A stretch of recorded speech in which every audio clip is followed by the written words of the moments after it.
আমার মনে হয় যে আমরা বলিউডটা কি হলিউডও অনেক তাড়াতাড়ি টাচ করব। ডার্ক সাইড আর হোয়াইট সাইড নিজের মধ্যে, যদি আমি ডার্ক সাইডটা পছন্দ করি তাহলে আমি ডার্ক সাইডে যাব, আমি হোয়াইট সাইডটা পছন্দ করলে হোয়াইট সাইডে যাব। ইন্টারভিউ নেওয়ার জন্য একটা ওয়ার্ড ইউজ করে দেয় সুগার ড্যাডি।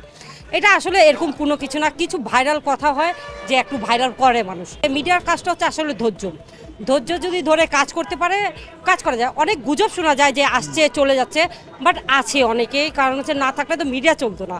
আছে, এখনও আছে, অনেক সবাই আছে। মিডিয়ার সামনে আছি বলে মানুষ দুইটা কথা বলে দেয়, বাট আমার মনে হয় না ডার্ক সাইড আর হোয়াইট সাইড নিজের মধ্যে, যদি আমি ডার্ক সাইডটা পছন্দ করি তাহলে আমি ডার্ক সাইডে যাব, আমি হোয়াইট সাইডটা পছন্দ করলে হোয়াইট সাইডে যাব। এটা নিজের উপরে ডিপেন্ড করে। আর আমার মনে হয় না মিডিয়ার ব্যাপারে যতটা গুজব আছে ওই অতটুকু থাকে। সবার ভালোবাসার জন্য এখনও আমি টিকে আছি। অ্যান্ড সত্যি কথা যে আমরা অডিয়েন্সদের জন্য, আপনাদের জন্য, সবার জন্য আমি চাই যে আপনাদের মাঝে আমি সারা জীবন থাকি, যতদিন বেঁচে আছি আপনাদের মাঝে থাকি। আপনারা যখন আসছেন বা কেউ ইন্টারভিউ নেওয়ার জন্য একটা ওয়ার্ড ইউজ করে দেয় সুগার ড্যাডি। এটা আসলে এরকম কোনো কিছু না, কিছু ভাইরাল কথা হয় যে একটু ভাইরাল করে মানুষ। আমার মনে হয় না এরকম কোনো কিছু। আমি নিজে ইন্ডাস্ট্রিতে অনেক বছর ধরে আছি, তো আমার কাছে আমার মনে হয় না, যার লাইফ তার পার্সোনাল লাইফ, অন্য পার্সোনাল লাইফ নিয়ে কথা না বলাই বেটার।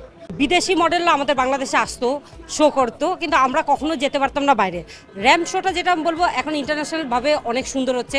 আর আইকনিক অ্যাওয়ার্ড শোর কথা আমি বলবো, এটা আমাদের একটা প্ল্যাটফর্ম করে দিচ্ছে যে আমরা ইন্টারন্যাশনালি কাজ করতে পারি। লাস্ট ইয়ারও আমরা মালয়েশিয়া শো করে আসছি, আবার নেক্সট আমাদের ইউএসএতে শো আছে, আবার নেক্সট অনেকগুলো শো আছে। তো একটা প্ল্যাটফর্ম দরকার মানুষের যে আগাবে। আর আমাদের বাংলাদেশ অনেক আগাচ্ছে ফ্যাশনের দিক থেকে, সবাই মাইন্ড ব্রড হচ্ছে। আমার মনে হয় যে আমরা বলিউডটা কি হলিউডও অনেক তাড়াতাড়ি টাচ করব।